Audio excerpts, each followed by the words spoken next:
සුබ දවසක් හැමෝටම. මේ වීඩියෝ එක මම කියන්න යන්නේ හෙල්ත් ඇප් එක ගැන. ඉතින් ඇත්තටම මේ ඇප් එක අවైలබල් වෙන්නේ iPhone users ලට විතරයි. ඒ කියන්නේ iOS devices ලට විතරයි.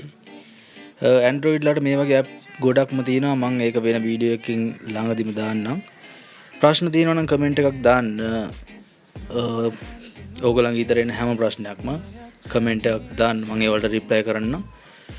ඉතින් මේ හෙල්ත් ඇප් එකෙන් කියන්නේ අපි ෆෝන් එක අරගෙන ෆෝන් එක සාක්කුවේ දාගෙන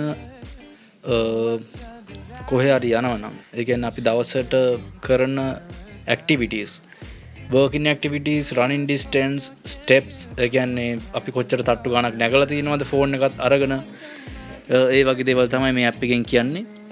ඉතින් මේ තියෙන හෙල්ත් ඇප් එක අද 2020 අප්‍රේල් 10. ඉතින් මේ ඩේට්ස් ඔක්කොම වල තියෙන්නේ ඔයගලන්ට පේනවා දැන් උඩින් තියෙන්නේ මේ දවස් ටික. මේ තියෙන්නේ කැලෙන්ඩර් එකේ දවස් ටික.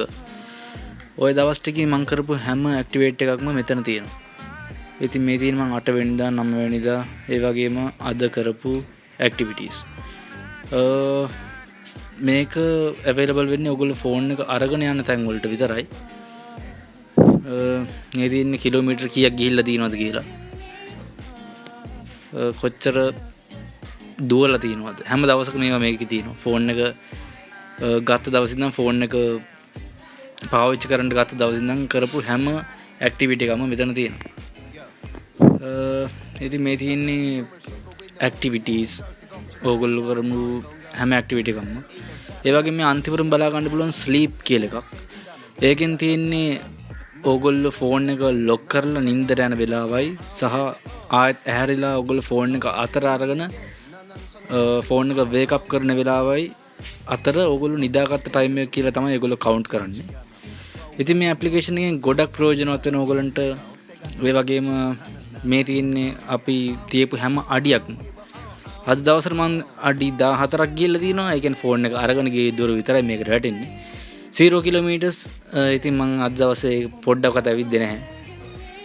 ඒ වගේම මේ අවුරුද්දට මම නැගපු හැම පඩියක්ම මෙතන තියෙනවා. ඉතින් මම පඩි වල එක තට්ටුවක් නැගලා තියෙනවා මේ අවුරුද්දේ. ඉතින් මම වැඩි එහෙම කොහෙවත් ගියේ නැහැ. මේක ඇත්ත. ඒ කියන්නේ ෆෝන් එක අරගෙන මම කොහෙවත් ගිහිල්ලේ නැහැ.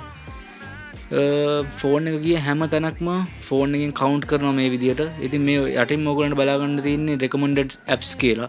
Apple ඕගොල්ලන්ට දෙන health applications. ඒගොල්ලෝ recommend කරන health applications තමයි මෙතන තියෙන්නේ.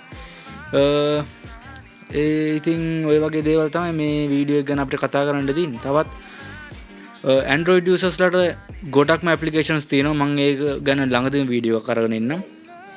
Android users ලට ඇත්තටම ගොඩක්ම සරල applications ටිකක් තියෙනවා. Apple වලට වගේ මෙච්චර advanced applications නැහැ වැඩිය Android ලට. ඒක නිසා මේ application ඇත්තටම අපි සාක්කුවේ දාගෙන bicycle ride කරද්දිත් gym එකේදීත් ඒ වගේම ඕගොල්ලන්ට තියෙනවා නම් Apple Watch එකක්. Apple Watch එකේ තියෙන watch එක අතේ දාගෙන අපි කොහේ හරි ජොගින් කරන්න යද්දිත් මේ ගොඩක්ම ප්‍රයෝජනවත් වෙනවා. ඉතින් මේ වගේ ඇප්ලිකේෂන්ස් ඕගොල්ලන්ගේ ෆෝන් එකට ඩවුන්ලෝඩ් කරගන්න. මේවා නිකන් ඔය සෝෂල් මීඩියා වගේ ඇප්ලිකේෂන්ස් නෙමෙයි. කාලේ කාදමනේ වනේ මේ ඕගොල්ලන්ට මේකෙන් අපේ හෙල්ත් එක ඒ වගේම අපේ ඇඟේ තියෙන ෆිට්නස් එක ගොඩක්ම ඉම්ප්‍රූව් කරගන්න පුළුවන් හොඳම ඇප්ලිකේෂන්ස් තමයි මේවා. ඉතින් මේ වගේ ඒවා ඩවුන්ලෝඩ් කරගන්න. ඒ වගේම අපි සබ්ස්ක්‍රයිබ් කරලා නැත්නම් දැම්ම සබ්ස්ක්‍රයිබ් කරන්න මගේ channel එකට The Tech Car Show.